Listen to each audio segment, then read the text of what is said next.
buenos días, bienvenidos al primer repaso a la actualidad del día aquí en Negocios Televisión. Arranca la mañana del martes 2 de julio, segunda jornada de negociación de los mercados de este séptimo mes del año, de este arranque del segundo semestre del ejercicio y por lo tanto muy pendientes de lo que hagan los mercados. Todo esto en una jornada en la que hemos visto al Nasdaq terminar en máximos, al S&P rozar máximos. Wall Street ha vuelto a subir y lo ha hecho después de conocer ese PMI manufacturero, el tercero consecutivo a la baja, aunque en escenario de crecimiento económico y con la mirada puesta, sin lugar a dudas, en ese data que muestra cuál es el estado de la economía americana y cuál pueda ser los movimientos a adoptar por parte de la política monetaria, por parte de la Reserva Federal. Por cierto, que Jerome Powell vamos a escuchar esta semana en ese foro organizado por el Banco Central Europeo en Sintra, en Portugal, donde en las últimas horas hemos escuchado a Christine Lagarde advertir que el Banco Central Europeo no ha terminado su trabajo contra la inflación y además advirtiendo que no hay nada que asegure que vayamos a asistir a ese aterrizaje suave, a un soft landing. Esas voces, esa política monetaria sigue centrando la atención de los mercados en una jornada en la que la tecnología, Nvidia, el gigante de esa materia, de esa IA, de esos semiconductores que han primado Wall Street durante la primera parte del año, ha vuelto a marcar el ritmo de los mercados. 6% es lo que ha subido Nvidia en la última sesión y junto con ella grandes megacapitalizadas como hemos visto a Apple o a Microsoft, escribiendo la crónica de ese mercado neoyorquino que arrancaba la semana, la jornada del lunes, con importantes movimientos de consolidación en esa tecnología. Clave sin lugar a dudas los mercados. Hoy, por cierto, entre las referencias que vamos a conocer va a haber informe de empleo aquí en España, aunque la mirada sin lugar a dudas va a seguir girando en torno a esas voces, a esa política monetaria, esas personalidades que discurren en el foro de Sintra y todo esto, por supuesto, sin perder de vista también lo que pasa en Japón después de la advertencia de Tokio de que va a subir el tipo de interés de los bonos estatales a 10 años del 0,8% actual al 1,1% para las subastas de este mes de julio, lo que marca una vuelta a ese nivel previo a la ultraflexibilización de hace una década. Sin lugar a dudas, es la referencia de esta madrugada, con permiso, por supuesto, de los grandes asuntos del tablero internacional, que nos hace mirar, sobre todo, a la batalla, la rivalidad, tanto por parte de Biden a Trump como de la justicia en Estados Unidos, como por supuesto de la convocatoria en las urnas aquí en suelo europeo y sobre todo en nuestra vecina Francia. Por partes, en las últimas horas hemos vuelto a escuchar, por cierto, en un mensaje, en un comunicado sin preguntas, a un Joe Biden que comparecía después de ese debate que tanto ha debilitado su figura en el ámbito internacional y en el nacional. E importante, ha hablado sobre lo que ha sido esa decisión del Supremo de Estados Unidos que da cierta inmunidad parcial a Donald Trump, al magnate, al expresidente, al republicano, y Biden cree que es un peligroso precedente. Recordemos que este pronunciamiento lo que hace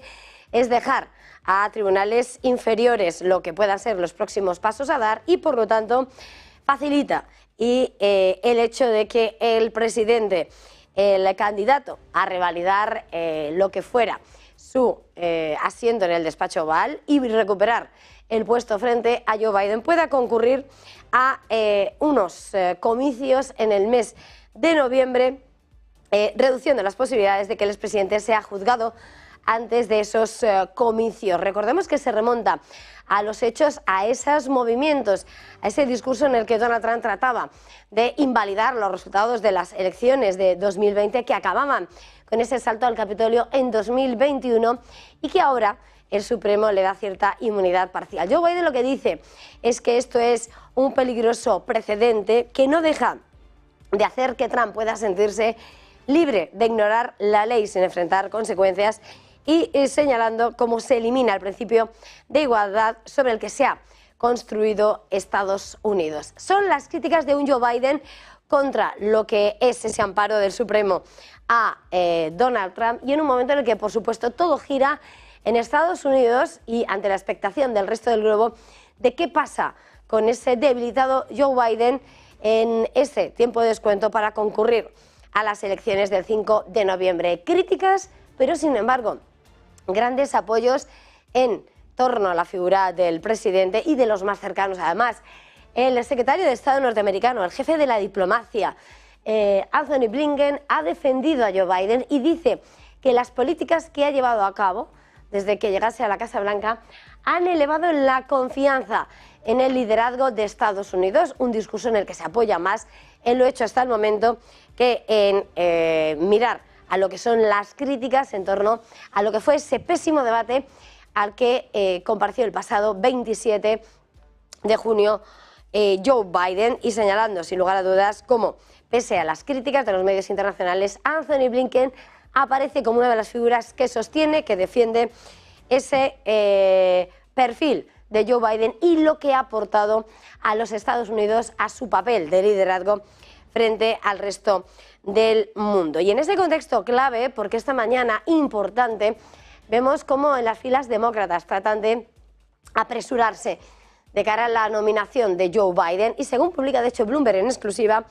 podría ser que sea hacia el 21 de julio cuando finalmente se vote para designar de forma oficial ese nombramiento, esa nominación de Joe Biden a esas elecciones del mes de noviembre, una fecha que coincidiría con ese comité de credenciales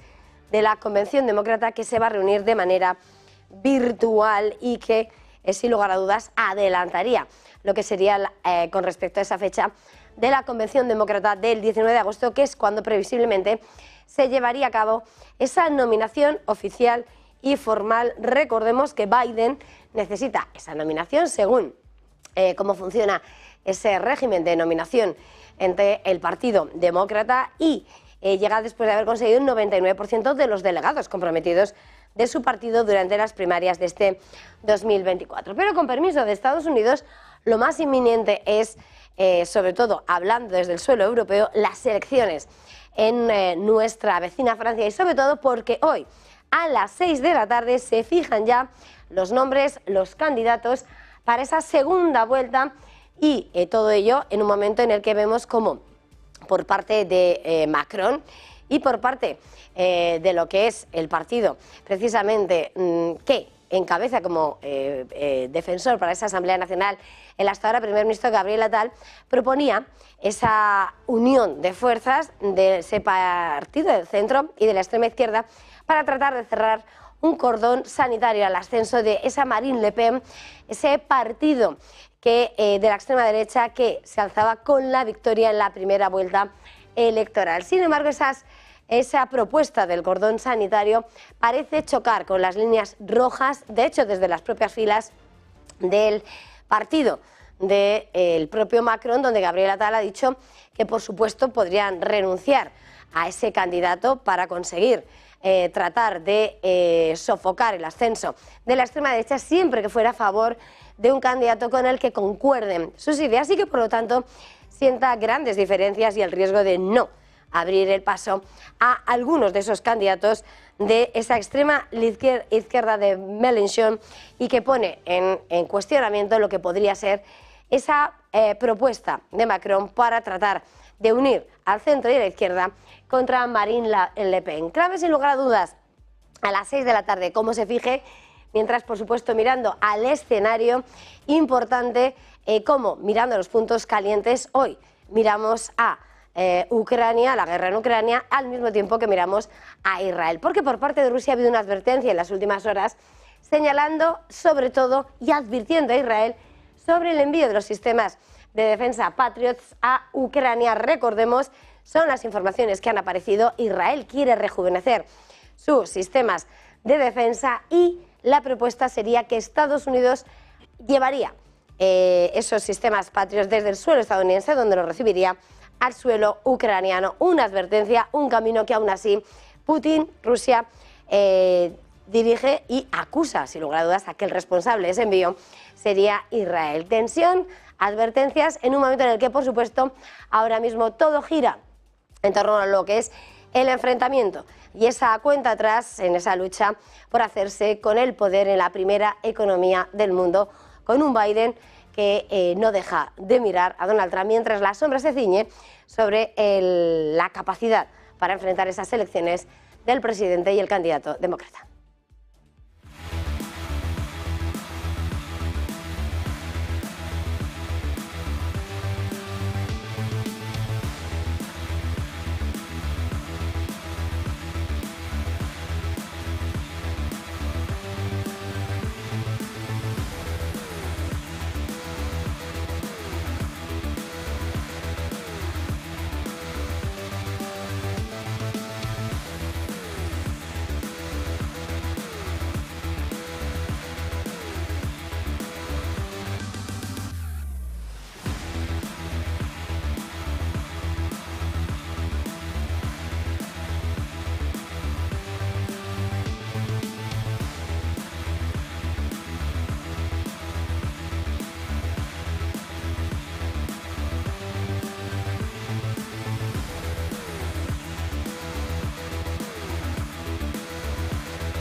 Doce minutos pasan de las 7 de la mañana. Continuamos en este primer repaso a la actualidad del día en Negocios Televisión. Una actualidad del día que en clave de última hora nos hace mirar a Asia y en concreto a Japón, donde el Ministerio de Finanzas ha anunciado que va a subir ese tipo de interés de los bonos estatales a 10 años del actual 0,8 al 1,1% para las subastas de este mes de julio, lo que marca una vuelta a nivel previo a esa ultraflexibilización de hace una década. Es la primera vez en 12 años que esa tasa nominal del Ejecutivo superará el 1% y la primera vez desde diciembre desde 2011 que se ubicará en ese 1,1%. La decisión del Gobierno de Tokio se produce en un momento en el que el rendimiento de la deuda nacional ha aumentado considerablemente ante las expectativas de que el Banco de Japón continúe con la revisión de su política monetaria hacia su progresiva normalización. Con permiso de la última hora, entre los grandes asuntos que escribe la actualidad del día, tenemos que mirar a Estados Unidos. El Supremo ha dado inmunidad parcial al republicano Donald Trump por sus esfuerzos como presidente para revertir el resultado electoral de 2020 que desembocó en el asalto al Capitolio, un fallo con el que devuelve el caso a tribunales inferiores como el de Washington y en la práctica reduce las posibilidades de que el expresidente sea juzgado antes de las elecciones del 5 de noviembre. Un fallo que para el jefe de la Casa Blanca, Joe Biden, es y crea un peligroso precedente al determinar que cualquier presidente puede sentirse libre de ignorar la ley sin enfrentar consecuencias. Biden cree que son los estadounidenses quienes tienen que decidir si Trump debe quedar inmune y volver a la Casa Blanca. En una comparecencia en la que transmitía ese comunicado sin admitir preguntas, Joe Biden también ha dicho que la decisión del Supremo elimina el principio de igualdad con el que ha sido fundado los Estados Unidos y la Constitución del país. Y precisamente la comparecencia de Joe Biden desataba máxima expectación. una comparecencia sin preguntas y era la primera vez que protagonizaba un episodio de esta manera después de ese debate presidencial del pasado 27 de junio y que ponía entredicho la salud y el estado mental del todavía presidente de los Estados Unidos para concurrir a los comicios de noviembre y enfrentarse a Donald Trump. En medio de las críticas, defensa de sus más cercanos, de los grandes figuras del Partido Demócrata. El secretario de Estado estadounidense, Anthony Blinken, ha respondido, de hecho, a las críticas vertidas contra el presidente Joe Biden por el debate de la semana pasada, señalando y enarbolando cómo sus políticas durante los últimos 3 años y medio han elevado la confianza en el liderazgo estadounidense en el mundo. Mientras los medios de comunicación internacionales han expresado su alarma por el desempeño de Biden en ese debate cara a cara contra Donald Trump, se le ha preguntado a Blinken en ese evento del Brookings Institute que deberían saber los amigos y enemigos de todo el mundo sobre el liderazgo estadounidense bajo Biden. Blinken subraya que todo el mundo está observando y es consciente de lo que Biden ha hecho desde que asumió el cargo y no solo una noche, y que aprecia las políticas del jefe de la Casa Blanca. Los aliados del presidente cerrando filas en torno a su líder, rechazando los llamamientos a reemplazarle, y bajo este paraguas los demócratas estarían evaluando adelantar la votación para designar oficialmente a Joe Biden como su candidato a las elecciones presidenciales para mediados de este mes de julio. Según informa Bloomberg en exclusiva, el partido podría nominar formalmente al todavía jefe de la Casa Blanca como su líder de cara a las elecciones de noviembre, y podría hacerlo tan pronto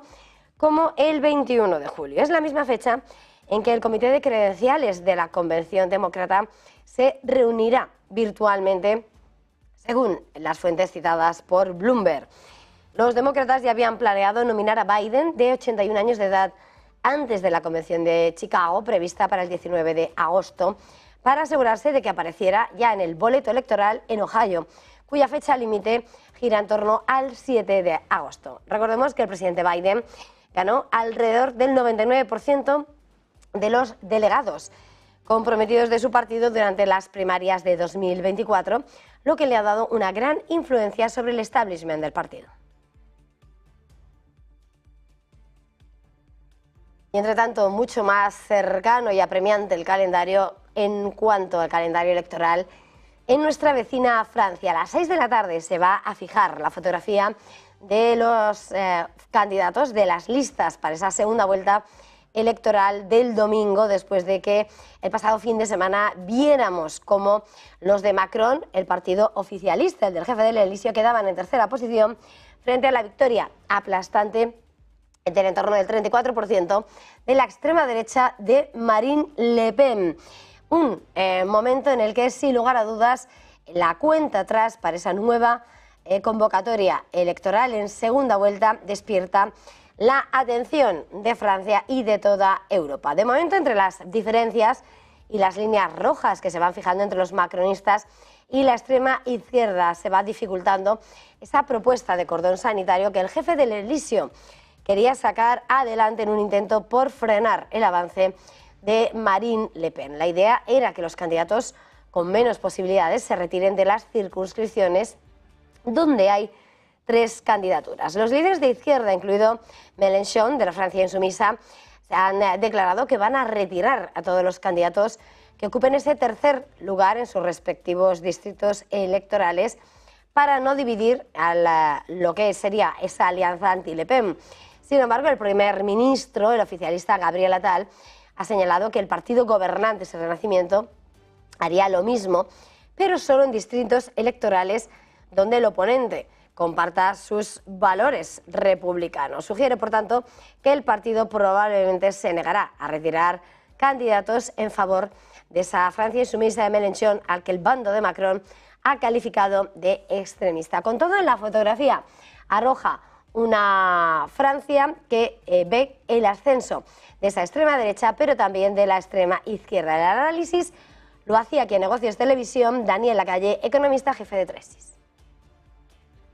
Bueno, lo que está pasando yo creo que era más que asumido por la mayoría, ¿no? Que iba a haber una victoria contundente del partido de Le Pen y que el que iba a quedar en un desastre absoluto iba a ser Macron. Lo que pasa es que yo creo que el mercado está mirando los resultados y dice, si Le Pen ha sacado un 33,15%, los otros han sacado un 28% y Macron ha sacado un 20%, pues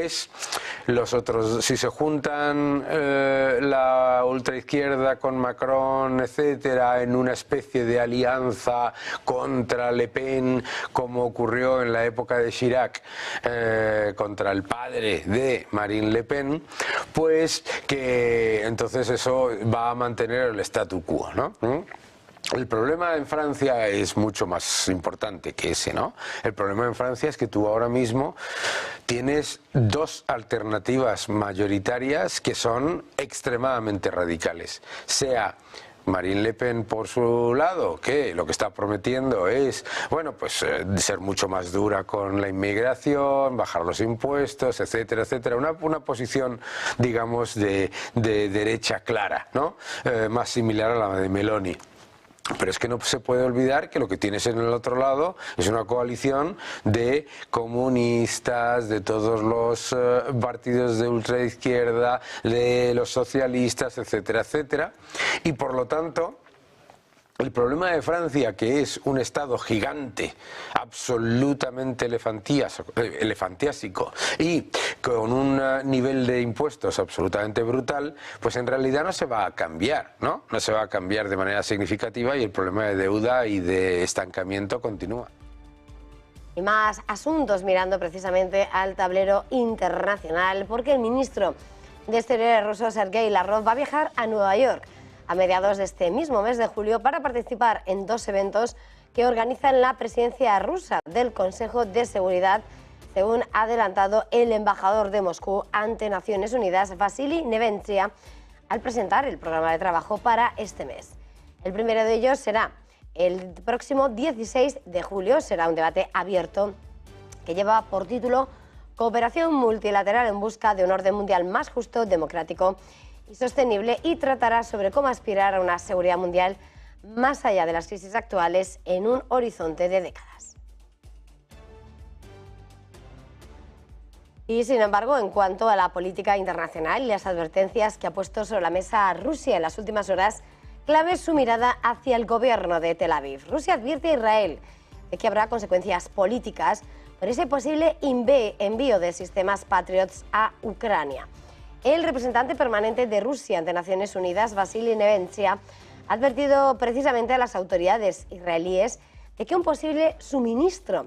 de esos sistemas de defensa aérea Patriot a las Fuerzas Armadas de Ucrania acarrearía serias consecuencias. Decía que las armas, independientemente de quién se las envía a Ucrania, al final serán destruidas, al igual que el resto de las armas que presta Occidente y Estados Unidos, respondiendo así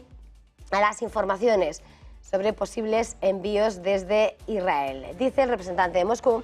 que es obvio que este suministro por parte de Israel a Ucrania podría tener esas consecuencias. Recordemos esas informaciones en las que se ha ido apuntando y de las que hemos venido dando cuenta de que la idea por parte de Washington sería llevar hasta suelo estadounidense esos sistemas Patriots de Israel, mientras Tel Aviv trata de modernizar sus sistemas de defensa, y sería desde suelo estadounidense cuando se enviasen las armas a Ucrania.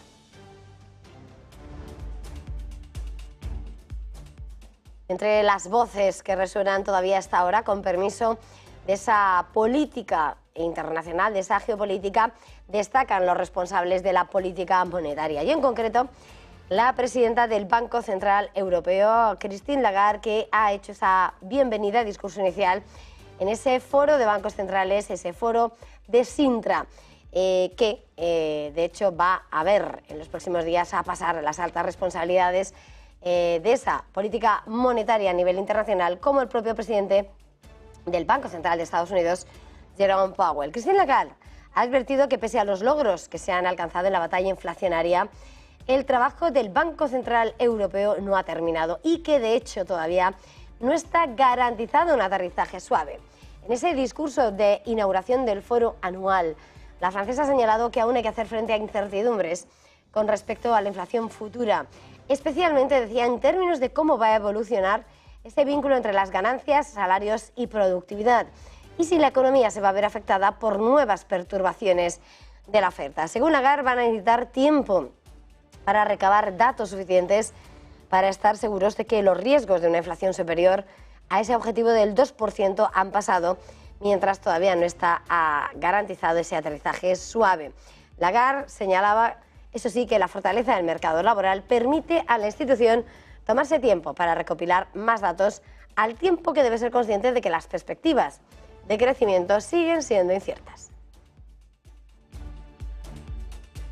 Y entre tanto, pendientes a esta hora de los mercados, unos mercados que llegan después de haber visto al cierre de este lunes como en este arranque de la segunda mitad del año y arranque de julio, el S&P 500 ha terminado rozando máximos, el Nasdaq precisamente marcando récord, y todo esto en una jornada en la que veíamos de nuevo la tecnología apoyar esas subidas. Nvidia ha disparado un 6%, y por la macro ese PMI manufacturero que arrojaba una tercera lectura de desaceleración mensual, aunque con comportamiento de crecimiento económico. Con todo, el S&P 500 terminaba en los 5.475, el Dow Jones se apuntaba a ganancias moderadas, mientras que veíamos al Nasdaq con esas subidas, con ese récord, apoyándose en Nvidia y en otros megacapitalizados con subidas del 2% en Microsoft o casi el 3% que se anotaba Apple. Mientras en el mercado de deuda, ese T-Note, ese Treasury de referencia a 10 años, veía como esa tasa de referencia subía casi 13 puntos básicos al 4,47% y el a 2 años hasta el 4,76%. Los títulos que peor se comportaban eran los operadores de cruceros, bajo la presión del huracán Beryl que tocaba tierra en el Caribe. Carnival cayó un 5,4% y Royal Caribbean el 1,9%. Y aquí en el mercado español, clave sin lugar a dudas, Grifols, donde veíamos como la compañía de hemoderivados ponía fin a una racha de 4 jornadas consecutivas a la baja, al anotarse una subida superior al 3%, a 8,12 euros por acción. Subida que se anotaba tras haber ampliado los plazos de ese juicio contra Gotham, contra ese fondo bajista, y haber previsto que su filial de Estados Unidos, Biotest, va a obtener unos ingresos de 1.000 millones de dólares, unos 930 millones de euros al cambio. Grifols recuperaba así parcialmente algo de terreno y regresaba al nivel de los 8 euros tras el desplome del 12% del pasado jueves, cuando la cotización se hundía tras las advertencias de Fitch y de Moody's. Y con todo esto hacemos una pequeña pausa y enseguida volvemos.